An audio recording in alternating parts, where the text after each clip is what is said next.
distress, when the family is stressed. When I mean stress, the problem in the house, that affects your eating mood.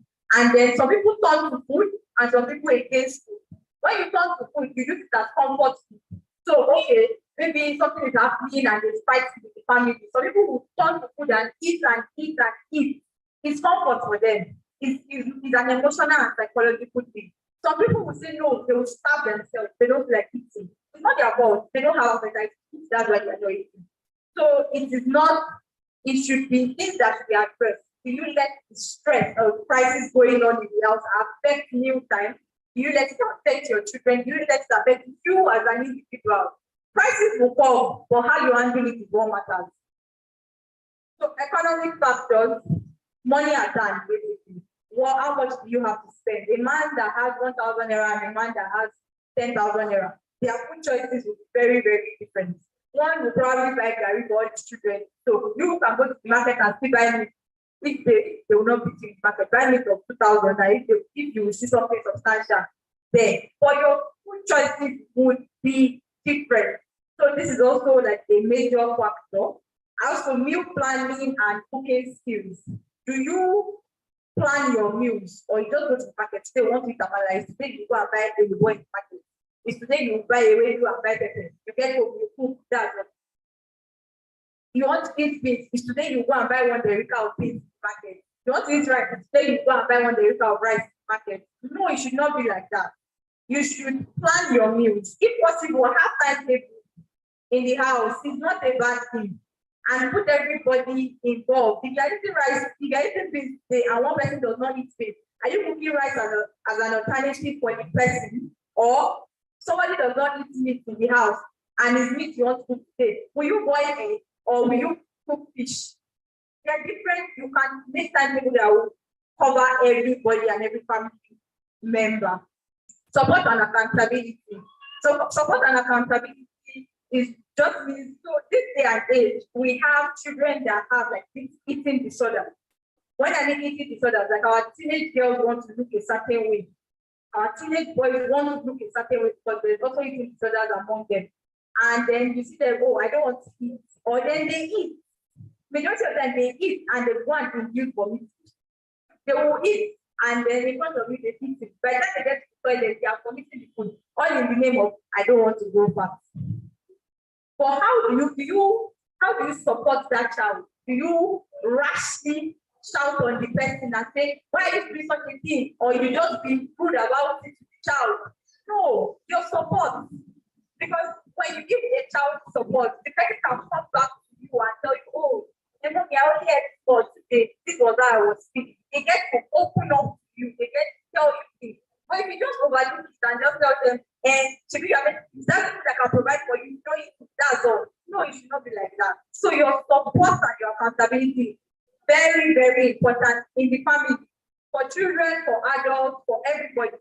Another scenario is if somebody in the family has, let's say for example, that, and they've consulted, they go to the hospital, they see a dietitian, and then the dietitian says, oh, you're not going to be using, you're not going to be eating too much food. The food you're going to be eating is going to be in a particular portion. Or the way you cook your food, your cooking method now is different. And then all of a sudden you get home as a woman of the house, say, oh no, that spot is separate now. Nobody will eat it from that spot. No. The plan that they give that is good for everybody. So let everybody eat from the same pot, even if that portion will be small. That way you are not neglecting him and he's not feeling left out of the family. That oh, this food they will give me, it's not plenty spice like that, but they are eating. If all of you eat food, too much spice is not good. All of you eat to benefit everybody in the family. So it should not be something of, oh, it's the only one who is neglecting. It can cause something called stigmatization. Because by the time you say, oh, this is the one that is, by the time it goes out and you see other people, it will be tempted to want to eat the spicy food that you are eating. And then they have a relapse. Blood sugar goes up, blood pressure up. Then you are spending money in the hospital again. So support is above all is actually very, very important, because when you support, you can deal with emotional and psychology. When you support, you can deal with economic factors. Because when you tell your child, oh, this is what we have today to eat, so please manage. It's as simple as that. because they know that when there's enough money, mommy and daddy will actually provide so and so for us. So it's very, very important. So disability, eating disorder, sorry, and disorder eating. So I spoke about it. It's very rampant, and it's something that we as parents, sorry, not me, I'm not a parent, but you as parents should you as parents should look into your children and actually find out, because most of the they will not tell you and they will appear normal to you and they will not, it doesn't show time. All of a sudden, just your child is losing weight or your child is adding excess weight. And you want to ask, okay, the next thing you say, my language, you say, I want to that and you want to do it. You know that there's something behind that is actually the cause of this thing. So we should find out and actually talk to our children to actually find out what is going on with them. Principles of maintaining a healthy diet. Like I said, adequate meals in their right proportion, encompassing all classes of food that is needed for your nutritional needs as a person and in the family as the family. So the child, the teenage sibling, the mother, the father, everybody together. Number 2 is portions. So even if I know teenagers eat a lot, when they see something, they say moderation is key. So even as a teenager, you should not be restricted that, okay, they said you should eat small portion, you now give them only very, very tiny. No, they still need the nutrients, but still, it should still be in a quantity or should still be in a portion that would be good, that will not make them like store excess nutrients in their body, which will turn to fat and things like that. Then also eating whole foods. I don't want to buy complete sardine, sweet corn, green peas. No, please go into the market. Aboki will sell sweet corn for you. Aboki will sell green peas for you. Kidney beans, they have the dried one. Eat whole food, eat wheat, eat rice. Don't be eating shawarma. There are some things that they don't cook. You just say that mommy cannot cook today, she's tired. They'll go out and buy sticky and gari they eat for the night. It should not be like that, because if you have proper planning for your meals, it will actually be very easy on the mother or the person cooking, because by the time you already prep ingredients, you already blended pepper, I know it's already in the freezer. I can not put stew. All you have to do is just go and carry the pepper inside the freezer and actually cook it. So things like this happen. Hydration. I've spoken about hydration. Drink water. Stay hydrated. Regular meal time. Have regular meal time with family members. So I know that Lagos are busy schedules. You might say, oh, okay, there is traffic and no work. If you start it and you are able to sustain it for a period of time, anytime you fall short and you're not able to meet up, you say, oh, okay, it's because of so. Hello? So it's because of so and so reason that you fell short of a meal time. But if you have regular meal time, is it in the morning? Is it in the evening? Or in the morning, everybody has breakfast before they go out, which is very, very important. You should have breakfast. Lunch, we know that everybody will be about their business, maybe school and everything. But if it's in the morning that you're going to have meal time, you should have it, because regular meal time is not just eating food. There's also, you get to talk to your children, you get to talk to your parents. It's a time for family bonding. You get to bond, you get, how did your day go? Was it stressful? What offended? So talk about these things. I know, like husband and wife normally have this conversation after a day. But do you know who offended your child in school? Or do you know who beat your child? No, you don't know. Because you will not ask questions like that. Okay, where's your assignment? You have done your assignment. That's it. But no, ask questions. It's a time for family bonding too. Home cooking, like I said, cook your meals. Stop buying food outside. All the food that you're buying outside, most of them, the spices and the condiments they used to do it to cook it. If you see it, you do not want to eat it. So you should choose healthier options than cheaper options. Let's put it like that. They might be cheap, but is it healthy for you? Is the question you should ask. Snacking, you should snack on 1 fruit per day, minimum. Minimum of 1 fruit per day. They say halfway they keeps you from the doctor. Eat 1 fruit. Is it orange? Is it 1 slice of watermelon? Is it 1 slice of pineapple? As a family, don't buy slices outside. Go to the market, buy pineapple. I think one pineapple is like probably like 600. Buy, bring it to cut it. All of you have it. Take it. Watermelon, the same thing. Buy orange and actually take it as a family. And if you don't like fruit, juice it. Even though fruit, the fiber in fruit is good, but then if you have like children that don't like eating like fruit, juice them, make them into smoothies for them, and let them have it. Allergies and dietary restrictions. Dietary restrictions in the sense of people that have like certain illnesses that they can't actually eat some certain foods. So if you say somebody that is diabetic now should not eat ever. Why are you saying they should not eat ever? It's not because that ever is bad or ever is bad for them. But if they are eating ever, okay, let me use one. Let me not even use ever. Let me use one idea, for example. If you tell someone that, oh, you have to eat 2 slices of yam, that's your requirement. And then the person tells you, I want to eat one yam. You cannot use 2 slices of yam to pound yam now. It's not possible. So by the time you pound the yam, the calorie of one yam is more than 2 slices of yam. So those are dietary restrictions. And then for allergies, surprising to know that some people are allergic to wheat bread. Some people are allergic to wheat bread. And you ask me, wheat bread is good, is this, is health? Yes, I know. But there's something in wheat bread called gluten, and it's the protein in wheat. It's found in wheat, it's found in rice, it's found in baking. These things, once somebody takes it and they have reactions to it, it leads to like celiac. So when your child tells you that I don't want to eat wheat bread, please don't force the person. Or I don't want to eat certain things. There are also other gluten foods. Don't force them, because them not eating it is safer than them eating it and getting a particular disease.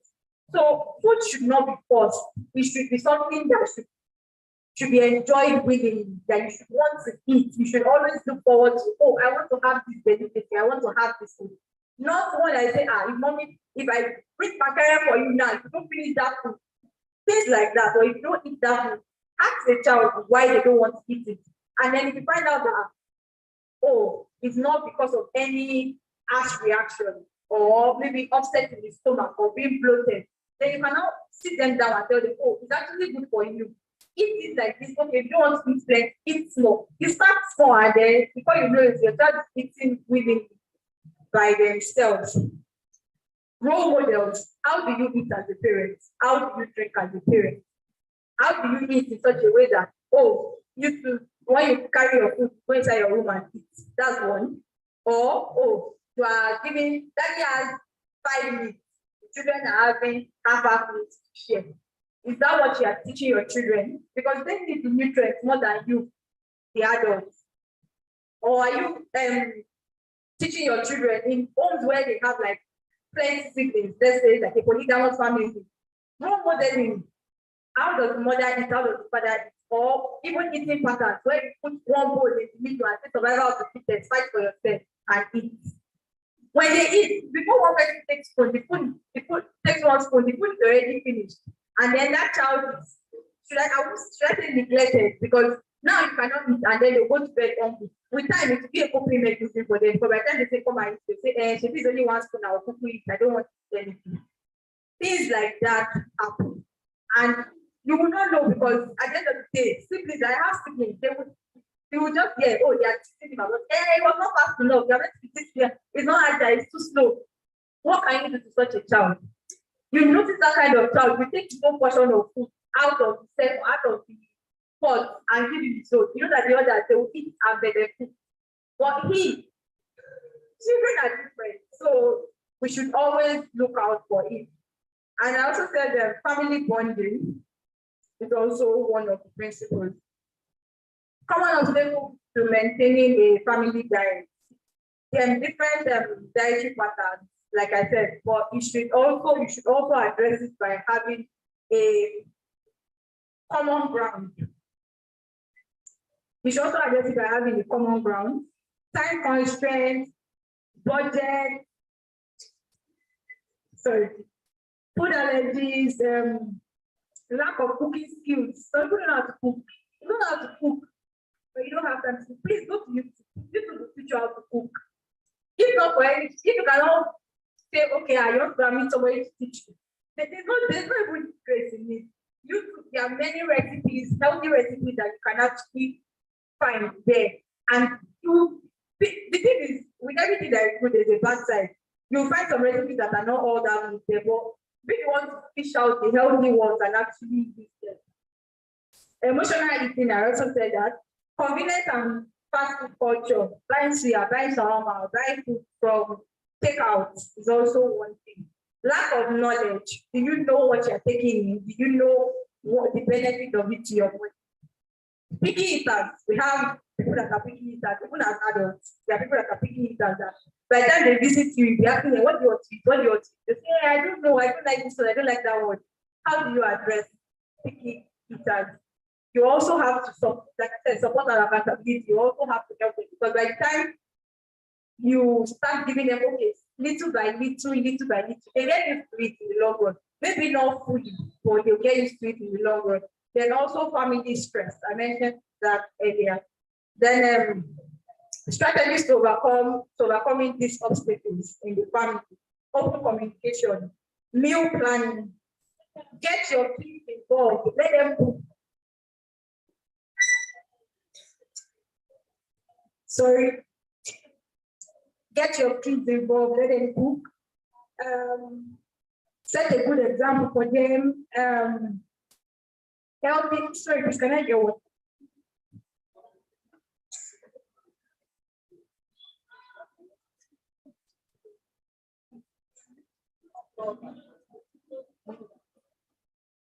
So set a good example. If you say your child should eat 2 meats, 1 meat, 3 meats.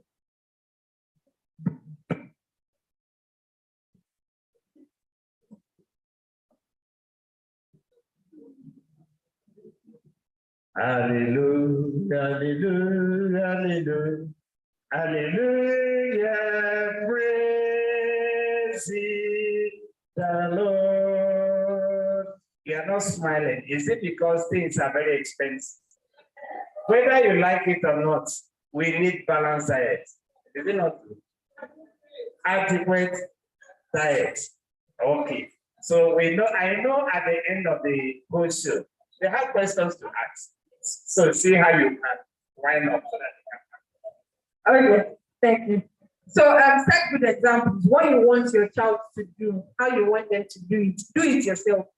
Children don't, most of the time, they don't pick from instructions, they pick from action. They will see you doing it and say, oh, daddy does it, that mommy does it. It's not like a big deal. They can also do it. Stress management, also cultural adaptations. Cultural adaptations. Do you have other meals that you want to introduce into the family culturally? My mom says today night, you want to bring up a salad to our house. I'll first look at that. Mommy, where do you see that one from? But like with time, it will come that, oh, okay, it's not that bad of a dish. To me, I'm not saying it's a bad food, but like I've never eaten it before. I don't know what it tastes like. So with time, you say, this is how to cook it, this is what it looks like, this is how to eat it. You will get adapted to it and you actually, thank you very much. And actually eat these things. So the main part of our discussion today is the impact of diet. Next slide. Impact of family diet on longevity. I've been saying eat well, eat adequately. But what is my eating well going to do for me? I know you'll be asking that question. First of all, chronic disease prevention. Chronic disease prevention. If you eat well and you don't eat excess, fine, there might be genetic factors to diseases like hypertension, diabetes, and other things. But if you eat well, if you know that, okay, I have a lineage of people that have diabetes, and you know that at a particular age, it begins to show. You as a person should not wait for that age to be taking care of yourself. You should start at an early age. Start eating fruit. Start reducing the portion of food you eat. Don't be drinking alcohol. With time, by the time you get to that age, you'll be wondering, this thing has not, my blood sugar is not high, my blood pressure is not high. It's normal, it's within range. So if you eat well, there are other factors to it, but dietary aspect is a very important aspect of these non-communicable diseases. Heart health, cardiovascular diseases can have onset if you don't eat good food for your heart. Is also one of it. We also have weight management. weight management in such a way that you eat a lot, and then you're adding weight, and then all of a sudden you say you want to reduce the weight in 1 week. It's not possible now because the years you've used to accumulate this weight, you have to reduce it with time. But if you are eating smaller portions, plenty vegetables, if your food is like the plate I showed you earlier, eat in the quantity that is needed for your body. So the only advice I can give you today is just general advice, but you need to know the certain quantities that you should see a professional. So bone health, each food is rich in calcium, vitamin D, it helps a lot. Cognitive health too. By the time you don't give your body food, your brain does not have food. Your brain is not going to. You see that sometimes some people don't eat and they are hallucinating. You say you'll be wondering, is it not just food? No, it's not just food because food is a fuel, is a passage. Let me put it like that for your body to function, for every part of your body to function.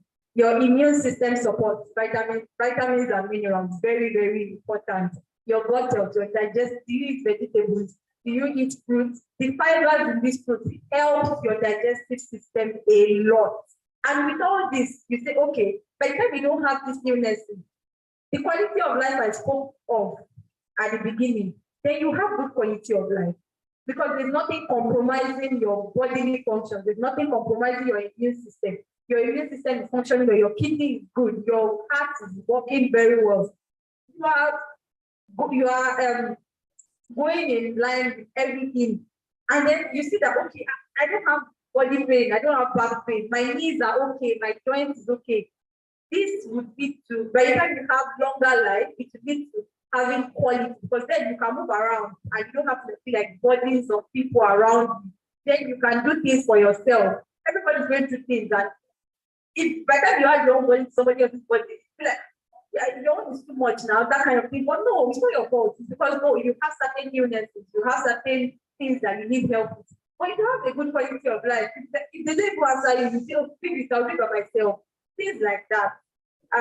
Inflammation reduction, allergies and food sensitivity. I've spoken about gluten. I also like to mention lactose intolerance. People that don't, their digestive system, they don't have the lactose to digest what's it called? Lactose, the sugar in milk, which is called lactose. By the time they take milk, they get it taken. So have you studied your children to know that by the time they eat beans, fish, milk, they have like some allergic reaction, or you just overlook it and say, it's just normal. No, it's not normal. Because by the time this thing gets severe and it's not attended to, it can lead to something else. And then it will compromise the quality of life that we are talking about. So practical tips for longevity-oriented family life. Your meal as a family should be hearty, and you should also consider everybody in the family. And so these are tips, and I'll be reading them out. You should reduce added salt or sugar. Added salt, too much of it is not good. You want to cook. By the time, let me give you an example. You want to cook vegetable soup. My Yoruba people, you use locust beans. They call it you. That locust beans, they salt you need to, because that's what they used to do. You add Maggi. After you not finish, you will not add additional salt inside the vegetable. You blend it together with the vegetable. Because they salt already. In your Maggi cube, there is salt, there is sodium in it. So why not add salt again? You are going to just finish the food, because then you are eating just fiber and the nutrients not there. Or you blanch your vegetable, soak it in hot water for like 30 minutes before you cook it. Everything has mixed into the water, and you pour that water away. The vitamins and minerals that you are meant to get, that your body is meant to use, it has already gone to the water, and you pour it away. So it's not a good practice. Also, reduce intake of processed food, reduce intake of canned food and processed food, reduce intake of carbonated drinks. I don't cook food. I know it's sweet. Fanta is sweet. But have you tried taking tiger nuts with milk? Have you tried taking pono? Try taking zobo that they did not put sugar. Use date instead of sugar.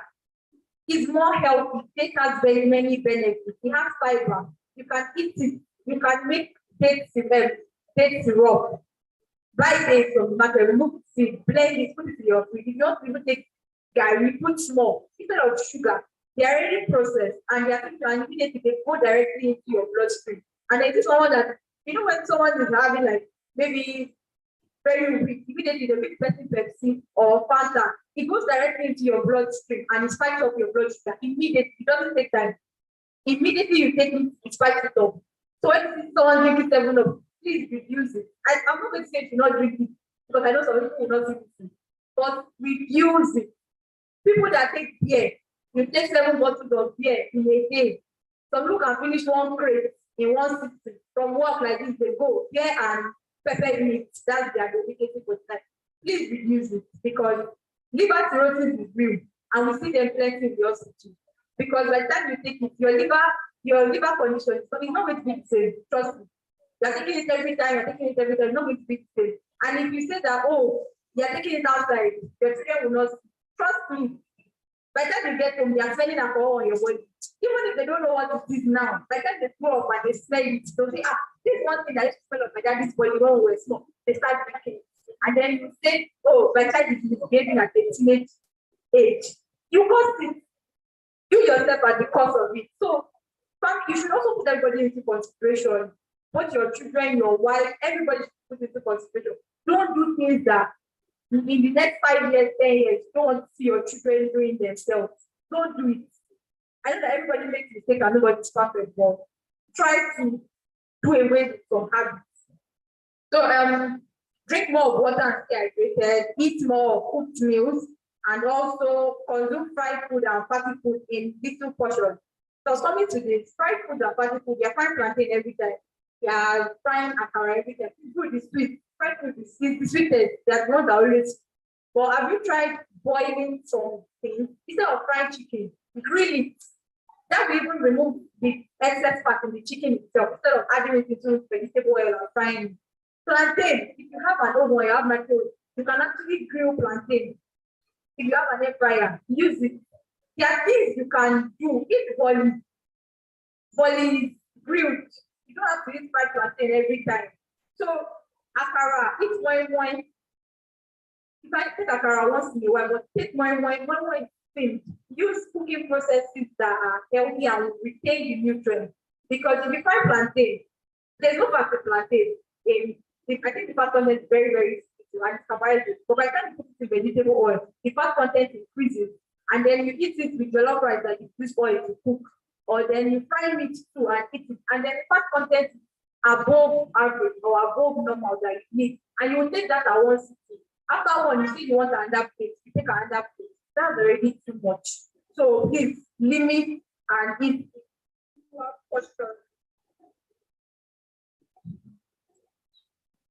So bulk up your meat with vegetables. Like I said, divide your plate into 4. 2 of the portions should contain vegetables, 1 should contain your cereal, and 1 should contain your protein. Also, drink milk very well. It's good for you because there's calcium in milk. Follow the my plate principle to derive an adequate diet, and also snap for 1 fruit per day. Modify methods of cooking. Bulk up purchase. Go to the market. Don't go to the market on demand. With the way things are even getting expensive now. Go to the market, buy pepper if you have the capacity. Buy pepper and store it. Buy fish, buy meat and store it. It's better for you as the person who would be preparing family meals, because then you don't have to stress yourself and like, oh, because I have to eat, I have to now go back to the market every meal. It's not easy. Let me put it like that. It's not something you want to get involved with. Be more active. So you can say eat, but don't eat by 11 o'clock and go to bed. No, because your meal time in food should be something earlier so that your food can digest before going to bed. Because by the time you eat by 11 p.m., let's say, wow, you eat by 11 p.m. and go to bed by 11:30 or by 12, your food has not digested. And everything you eat, apart from your normal respiratory function and everything that your body needs energy for, the remaining goes into stores. And when it goes into stores, you're not using it because you are not burning anything. So your body should be active. By the time you eat by 6 p.m., you would walk around, you still do certain things before you sleep by maybe 9 or 10. So you see that by the time you eat in the morning, you burn it, and by lunchtime you're already hungry. That should be the same thing that should happen in the night. So eat and burn it. And it's not all for burn a certain percentage of it before going to bed. Then be intentional about eating right as a family and also as individual. So this is for families, yes, but singles like myself, please eat right too. I know that let's say life can get at you very, very fast and you like neglect certain things. But it's how you take care of your body now that will determine the future and also determine how you will actually take care of your family too. So I have something here to read. While family diet can influence longevity, it is very important to remember that other factors such as genetics, healthcare access, and environmental factors and lifestyle choices also play vital roles. Longevity is a complex outlook influenced by multiple factors, and while it is a healthy family diet, while an healthy family diet can be a contributing factor, it is just one piece of the puzzle. So don't say, oh, you're eating well and ignore signs that you see. When you see signs like that, it is not, herbal concoction is good, it's very good, but don't indulge in it because majority of the time these things are unprocessed and they tend to affect your kidney and liver, and then you cannot live the lifespan that the quality life that we are talking about. So it is just one piece of the puzzle. Encouraging and supporting healthy eating habits within a family can lead to numerous health benefits and contribute to a longer and healthier life. Thank you. Thank you very much. We have had a lecture. My sister made a Lord bless you in Jesus' name. How many of you want to ask questions? Okay. Please come out. Let's take your questions at the same time. Daddy, please come.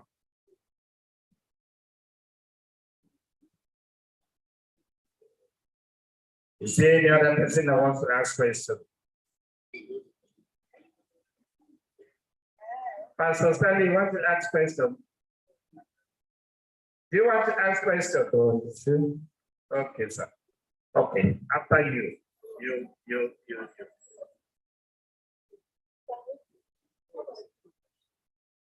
Yes, my question is concerning time of eating. Time of eating before you go to bed. Unlike myself, I'll use myself as an example. I have problem if I eat by 6 o'clock. Before 9 o'clock or 10 o'clock, hungry will come again. So because of that, I eat late. And also I'm from River State. Those are people that work in oil company. They will work and close by 1 o'clock. At that time, if there is no problem, because what I want to know about that, because that thing has been boiling in my mind to know more about it. That eating, but it is individually is not the same, because I want to know whether it is the same for everyone. That kind of thing. Generally, but I can't accept that people who work in oil company, they are eating those of God, they will go by 1 o'clock in the night. And not going to take over, they go by 2 and not to take over. When they don't get it.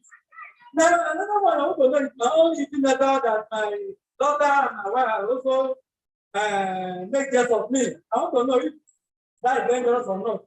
If I'm eating something, I eat it at the same time. If I'm eating rice, I will eat rice and banana at the same time, or I will make my own salad. How do I make the salad? I will have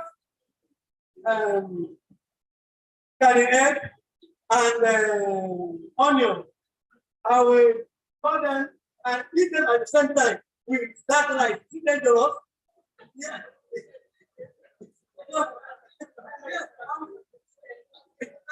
Eating that, eating method of food at the same time, is dangerous to health or eating method.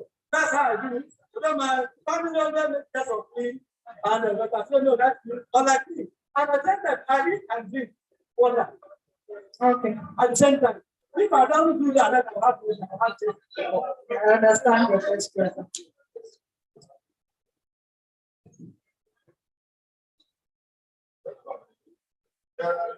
professional dietitians are now. Most of the time, the doctors in the hospital don't tell you, yes, the dietitian, go and meet that dietitian. So I want to have a reference of you are a dietitian. Yes, sir. Can you give me a place where we can have a professional contact with you? No problem, sir. Okay. Number two, you know, this type of food that we very nice, like rice, yeah, and so on. That's what human beings concentrate. It's a lot of like the young boy in my house. They can eat one big bowl of rice or a bar that is full and they will finish it. And the second is the combination. In what proportions can this thing be combined? And how shall one know that it is overeating this energy food? Because they cannot get as much meat as the big piece of rice they're taking. Maybe you get one piece of meat. And again, all these small micro nutrients that are vegetable. We would like also to know which contain various kinds of nutrients. So is it the one you want to eat the fruit? Or do we go to those ones in the tablets? Like we have tablets for vitamin D, C, B1, B2. We go for them. We cannot know which fruits contain a lot of them.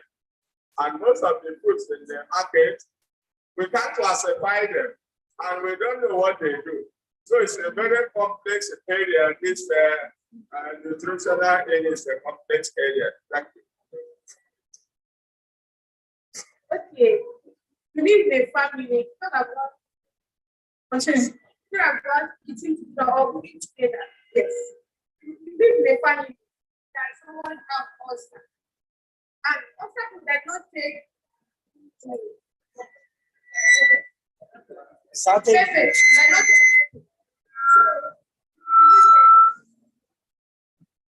me, I cannot eat without anything. And but if I eat without anything, I will vomit. So now I'm asking, but if I took my own or they put that face to all these things, then I have to my own different because of to affect me or to affect that.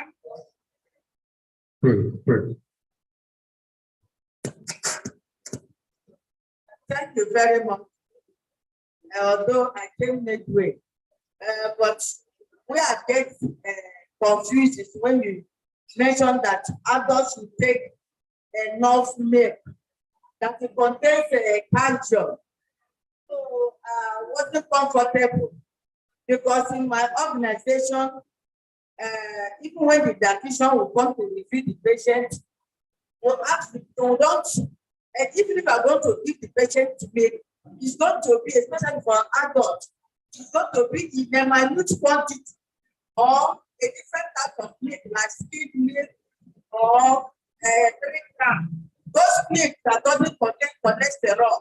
But because from our research and administrations, we find that milk has a lot of cholesterol, and many people have milk intolerance, lactose tolerance.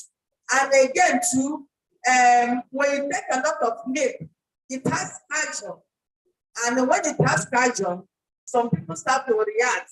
That is, there's some malabsorption that doesn't go and see them having some sort of calcium deficiency because of the essence was not absorbed and goes into the stream. So I don't know, because we are talking about healthy food. Then why are we increasing our milk intake when we have other sources of protein which we can take? Question I wanted to ask. As part of in case of someone that is diabetic, is still milk consumption good for the person? Thank you, my sister. God bless you. I think I have similar question with what my sister has said concerning the milk and egg. I just want to ask, is it advisable for a 50 upward to be taking milk and egg, especially when some people want to eat, they can take 2 eggs at once. At the same time, they will add meat with it. So I just want to ask the advantages of meat, milk, and egg at the age 50 upward. I need to say it's a nice lecture, but I wanted to ask with respect to late hours eating. So for people who work late in the night and they work into the night and then they feel the urge for eating and then they go ahead and eat any kind of food that's available. So is that one? If yes, what is the best meal to have during this late hours when the individual is still active? But you mentioned that it's always nice to eat and be active, so those nutrients are used by the body. So the individual is still active and don't eat in the night. So what do you recommend to take? Good evening. My question goes on the I'm grateful. What is the proper period of hydration? Is it 1 hour before meal or 20 minutes after meal, or you continue to drink as much as we can while we are eating? That's 1. 2, is it proper for us to eat a ripe fried plantain with meat together? I think. Thank you, Moderator. I want to seek counseling that somebody I know very well. This person had weights sometime, and all of a sudden it's now rapidly. And it tested for diabetes. Everything is okay. Everything is going wait for that one. Every step is okay. What might be lost from that one? But on time. But again, what are we going to improve the strength of the ball?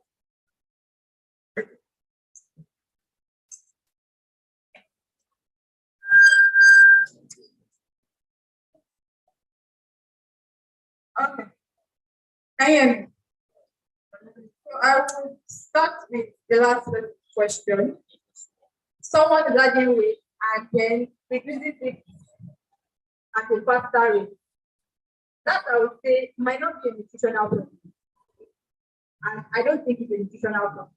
So is adding weight rapidly and also reducing it rapidly might not be a nutritional problem. It might be an underlying factor, which can lead to a nutritional problem in the long run, because by the time they are losing weight, it will get like having deficiencies in that particular nutrient. So I would advise that the person runs a full blood body count test all over, kidney function, heart function, brain function, everything. See a doctor that will prescribe those tests to you and run it so that you will know where the problem is from. So it's not just about having a high blood pressure or running diabetes test. No, you have to run everything, both blood, because it can be from any part of the body. Our bodies are interwoven, so you might not know exactly where it's coming from. So they need to check every area of body, both bones, both body, both blood, everything. They should check. Then the next question: what can you use for bone health? So calcium is major. This would lead to the question of milk. Calcium is what helps your bone. It's majorly for bone, and without vitamin D, calcium cannot be absorbed. Daddy spoke about supplements. At a younger age, you tend to have capacity to be able to absorb nutrients. But with aging, also comes you not being able to absorb some nutrients. That's where toxicity that mommy spoke about comes in. Where I say you take milk because there's calcium in it. There's also calcium in bone marrow. The liquid inside your bone, when you crack your bones and you break it, there's calcium inside. But we say milk because milk is easily accessible. Not everybody goes to the market and says, I want to buy cartilage, I want to buy bone. No, you will not go to the market and buy bone. You say you want to buy milk, that's why you go to the market. So milk is readily available to you. Then she spoke about skimmed milk and low cholesterol milk. Yes, as aging for children, they can eat full cream. So we have different types of milk. There's full cream milk, there's low fat milk, there is skimmed milk. So low fat milk is different from low fat. Skimmed milk has been skimmed that the fat content has reduced to probably like 1 to 2%, and mostly recommended for adults because of the fat content that has been removed. Because as you age, some illnesses like cholesterol also comes in, especially if you're someone that has high cholesterol, it comes in. So milk, you can take milk, but the type of milk you take is what matters. So I just said milk, like a general take milk because it contains calcium. If you can lay your hands on the seed bones, bones, bone marrow, there is milk, there is calcium, there's calcium in it. So it's very good, but the type of milk you take matters.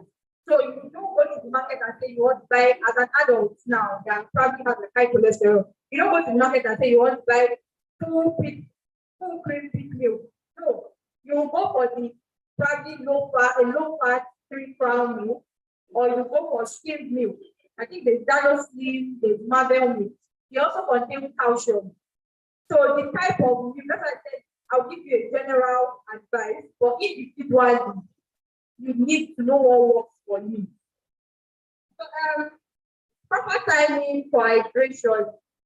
There is really no proper timing for hydration. So, as somebody that is trying to lose weight, let me give you an example. You want to eat a particular food, you can drink water before you eat. Why does it you can drink water? A portion of your stomach will contain water, that by the time you eat the food, you will not eat more than you are expected to eat. Because we as people, we have to oh, I'm not yet enough. My stomach is not yet enough. So you are eating food, your body, the required amount for your body is already eating. But as humans, my stomach is not hard. I'm not feeling food, but you've already eaten the quantity that your body needs. But you say no, you want to continue eating. So you can drink, if for someone else to lose weight, you can, like on the weight management diet, you can drink water before meal, so that would help you not eat much. It's not like it's not like, but by the time you drink water, I feel like you drink water, a part of your stomach you'll be full. By the time you eat the small quantity, and that's what we want to achieve. For you to actually portion your small quantity so that weight loss can happen. Then for others, you might not necessarily be drinking water every time. And like if you take one spoon, you drink water. No, you can eat your food and drink water. If you want to drink water before your meal, fine. If you want to drink water immediately after eating, fine. 20 minutes after, just make sure you take water, because water helps in the food you're eating. It helps in the absorption of it, and it helps in the digestion. So you take one swallow of a banana, you drink water, you will be full before you finish the amount of food in front of you. So portion your food very good, but also take water. Not at every spoon, but take water. Late night, working late into the night, what to eat. So if you're working late into the night, let's imagine you ate by 6 p.m. 9 p.m. you are still working, you've not gone to bed or anything. You can snack on vegetables. Buy carrots, buy cucumber, put it in your fridge. If you're hungry in the middle of the night, go and take one cucumber and eat. If you're hungry in the middle of the night, cabbage, you can eat cabbage raw. In salad, if you put red carrots, that's very salad but without cream. Eat that instead of having to go and find it by in the middle of the night by 1 a.m. Eat that instead of having to go and look for fufu that you did not keep anywhere. It's better. Eat cucumber, eat carrot, it's better. At least that would help, and there are vegetables that you would easily use. Next question. Diabetic and milk contribution. I already said from 50 upward. The milk you use actually matters. You cannot use a milk that someone that is 3 years old, a child that's 3 years old use. So there's calcium in it, yes. But are you trying to watch your weight as an adult? Are you trying to reduce your weight? You take skim milk. From egg and meat. I said something when I was playing, I said moderation is key. So you eating egg, you eating meat. You've already got age of some of the body portions that are flying back, which is the normal cycle of life. You grow old and then your body starts to climb back. So you already get to that age and you know that your body will not function like you are 21, or your body system will not function like that. So reduce it. You need to start with that is the out. You need to start before when you give it food,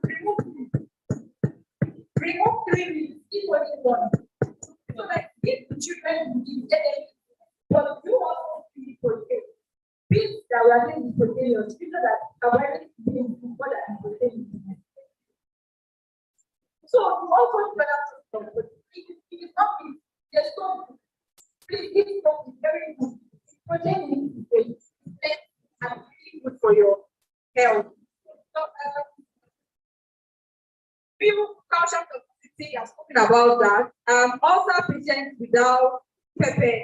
So if you the scenario has started, you have someone that has ulcer in the house and that does not eat pepper.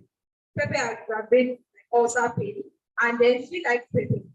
Well, things like that. So let's say you are cooking. If you're cooking food, you can at that point you can separate their pot from yours. It's not like you are discriminating against them. It's just what they need. Because if you cook pepper and pepper, they have ulcer pain or they have like pain, and you land in the hospital or something. So there are some situations where you might have to separate their food from yours, or you cook a particular food and then probably the pepper you're adding is towards the egg. You can put the food together. At the end of what you want to separate, you just separate their own and add pepper to your own. I hope you understand. So you can actually separate. That is not like stigmatization. And you should also ensure maybe sometimes to eat food that does not have pepper, maybe just encourage them sometimes, just to help them sometimes. Time of meals. I've said time of meals. 1 a.m. So 1 a.m. if they keep work, oil company workers, they leave work by 1 a.m. We need to be as active as they are at work by that 1 a.m. If not, they should not be eating ever in the middle of the night. Why I said so is by the time they eat ever, they are going to bed by 2, and they have to wake up by 5 again. People doesn't have time, and by the time they wake up by that 5, they'll probably need something else before they go to work for the day again. There's no time to actually digest. So they can eat lighter food, sir. They can eat lighter food, not eba, not fufu, not heavy food in the middle of the night. They can actually eat lighter food. They take like rice. It's the time that rice you use to digest is more faster than the one that eba used to digest, because you have to break it down. If you break rice down more, their complex, their texture is different. And the way people eat is actually, some people don't chew, which is very bad. Some people, they just swallow their food like that. It takes more time to digest than someone that actually chews their food. Because by the time you chew, you already broken your food into smaller particles, and then your body system can be able to use it. So there are different things on meal. And then it's like eating combination that sometimes you eat onions. So the thing is, when you're eating a particular food, you can eat rice and plantain. Yes.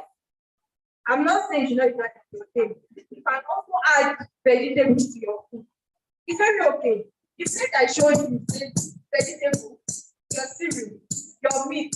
If you plantain you want to add, plantain that is probably you grill it, decide this and feel it, but should not be like plantain should not be every time.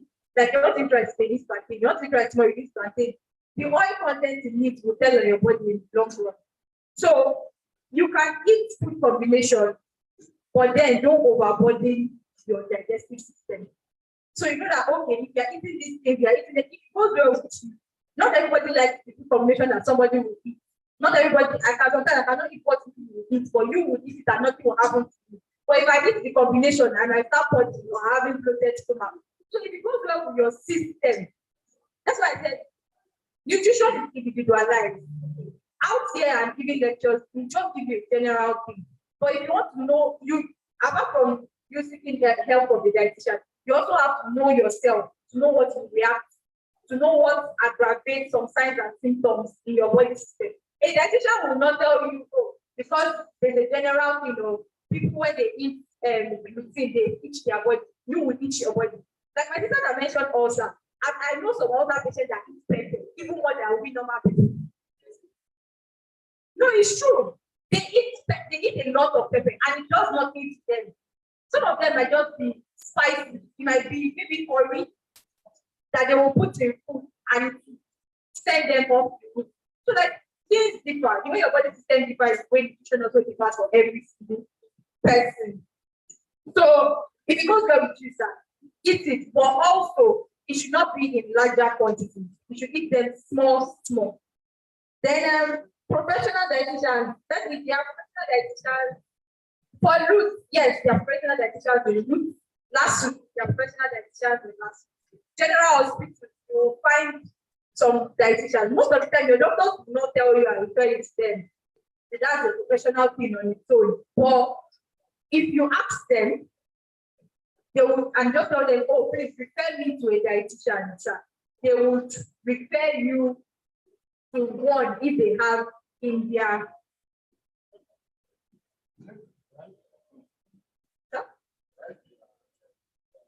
I will see. So I will meet you now. So there are hospitals you go to that you actually ask. So most majority of the time we are small, so we're not a lot. Yes, I accept. The dietitians are not. It's not. We're not like doctors that you see everywhere. But you just need to ask about us, and then they'll tell you, oh, if they don't have in that particular hospital, they'll probably refer you to someone that has a private practice somewhere that has linked to that hospital. But you will find the dietitian. In this state also, you will find it.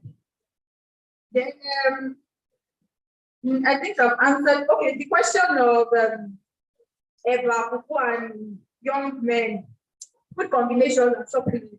So for adults, as dietitians, we don't advise to take supplements. We advise you can get your nutrients from food. But if there's a certain deficiency that not been able to that you've not been able to address through food, then you have to talk to your doctor about it. So for calcium, if you take it milk over time and it doesn't still work, then they can now, so that's the doctor aspect. I don't know much about that. They'll be able to prescribe the quantity that would work for you in terms of maybe both prices and all. But from a younger age, that young ones, it's very important. From a younger age, tend to live quality life, because it's not tell on you now. It will not.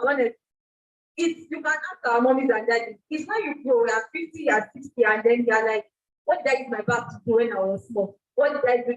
That's when this thing happens. And by that time, sometimes it's usually too late, because then you now have to rely on medications for a certain while, and we don't want that.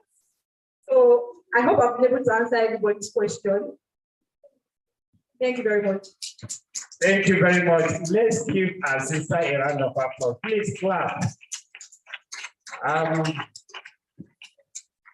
Before we started, it looks as if we are not interested. And we are few.